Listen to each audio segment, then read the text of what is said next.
नमस्कार मित्रांनो, मी मनोज पवार. माझ्या यूट्यूब चॅनलमध्ये तुमचं मी स्वागत करत आहे. माझा आजचा विषय आहे सोनं. सोनामध्ये 2025 यामध्ये 75% वाढ झालेली आहे. तर तुम्ही म्हणाले 75% वाढ कशी झाली, याचं कारण काय? आता येणारा 2026 या वर्षामध्ये सांगत आहे. आणि जर तुम्हाला सोन्यामध्ये इन्व्हेस्टमेंट करायची असेल तर मी तुम्हाला ऑल द बेस्ट बोलेल. आणि 2026 मध्येच नाही, ते येणाऱ्या 4 वर्षामध्ये 5 वर्षामध्ये तुम्हाला जर सोन्यामध्ये चांगल्या प्रकारे गुंतवणूक करायची असेल किंवा स्टॉक मार्केटमध्ये करायची असेल गुंतवणूक, तर तुम्ही हा व्हिडिओ नक्की पहा. आणि आता तुम्ही म्हणाल की वाढ कशी झाली, त्याचं कारण काय, हे तुम्हाला मी आजच्या व्हिडिओमध्ये सांगत आहे. ओके, तर सोन्याचे भाव हे 2026 मध्येच नाही, ते येणाऱ्या वर्षामध्येही वाढणार आहे. त्या बाबतीत तुम्ही काही काळजी करू नका. अच्छा, त्याचे कारणं सांगतो मी. त्याचे कारणं आहेत 5 कारणं. पहिलं कारण जे आहे, जशी भारताची आपली सेंट्रल बँक असते, म्हणजे RBI बँक आहे. ओके, आता तशी आहे अमेरिकेची फेड रेट कट, त्याला फेडही म्हणतात. आता फेड रेट काय करते की त्यांचे जे दर, त्यांच्या संस्थेचे, अमेरिकेच्या सरकारी संस्थेचे रेट जेव्हा कमी जास्त होतात, त्याच्यामध्ये कमी जास्त होत असतात, तर त्याच्यामध्ये सोन्याचे भाव वाढतात. तर याचं एक प्रामुख्याने कारण आहे. अच्छा, दुसरं कारण आहे टेरिफ वॉर. अच्छा, टेरिफ वॉर म्हणजे काय असतं की दोन देशांमध्ये युद्ध होतात. ओके, तर त्याच्यामध्ये सोन्याचे भाव वाढतात.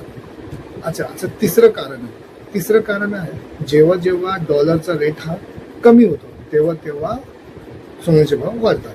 आता चौथं कारण आहे की काही देशांनी, काही संस्थांना अनुमती दिलेली आहे की तुम्ही सोनं हे रिझर्व्ह करू शकता.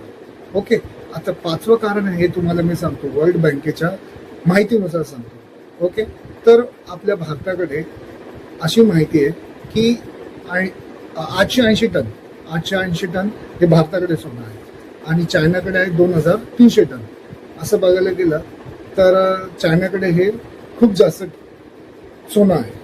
ओके, अच्छा, अनुक्रमे जर बघायला गेलं तर कुठल्या देशाकडे जास्तीत जास्त सोनं आहे, तसं बघायला गेलं तर सर्वात जास्त सोनं जे आहे, पहिला चायना नंबर लागतो, दुसरा आहे जपान, तिसरा आहे अमेरिका, चौथा आहे स्वित्झर्लंड आणि 5वं आहे भारत. अच्छा, तर सर्वात जास्त सोनं जे आहे 34,56,024 मिलियन हे आहे चायनाकडे सोनं. आणि भारताकडे आहे फक्त 6,300 टन. तर असं बघायला गेलं की अच्छा, याची जर सरासरी काढायची असेल, ती सरासरी किती आहे? ओके, आता आपण बघितलेलं आहे की सोनं कोणाकडे जास्त, कुठल्या देशांचं, त्यांचा जर अनुक्रमे बघितलं तर भारताचा 5वा नंबर लागतो. पण सरासरी जर काढली तर अमेरिकेकडे 80% हे सोनं रिझर्व्हमध्ये. ओके, 100% पेक्षा 80% फक्त अमेरिकेकडे रिझर्व्हमध्ये सोनं आहे. आणि भारताकडे फक्त 15% आहे. आणि सर्वात जास्त सोनं जे रिझर्व्हमध्ये आहे असं बघायला गेलं तर टनाच्या बाबतीत जर बघायला गेलं तर 34,56,024 मिलियन टन हे चायनाकडे सोनं जास्त आहे. पण त्याची सरासरी जर काढली, अर्थात पर्सेंटेज, ते फक्त 7% आणि भारताकडे आपली सरासरी 15%. म्हणजे आपल्या भारताकडे सरासरीनुसार 15% चायनापेक्षाही सोनं जास्त आहे. म्हणजे काय, आता थोडक्यात की 2026 तर येतच आहे आणि येणाऱ्या वर्षामध्येही प्रत्येक देश हे सोनं जास्तीत जास्त खरेदी करणार आहे. त्याचप्रमाणे आपणही ही गोष्ट लक्षात घेतली पाहिजे की 2026च नाही, 27, 28, 29, 30 आणि येणाऱ्या वर्षामध्ये तुम्ही जितकं सोनं घ्याल तितकं तुमचा फायदा आहे. तर ही अशी 5 कारणं आहेत मित्रांनो. जर तुम्ही सोनं खरेदी करत असाल तर ह्यामध्ये तुमचा फायदाच फायदा आहे. आणि त्यासाठी मी तुम्हाला ऑल द बेस्ट बोलतो.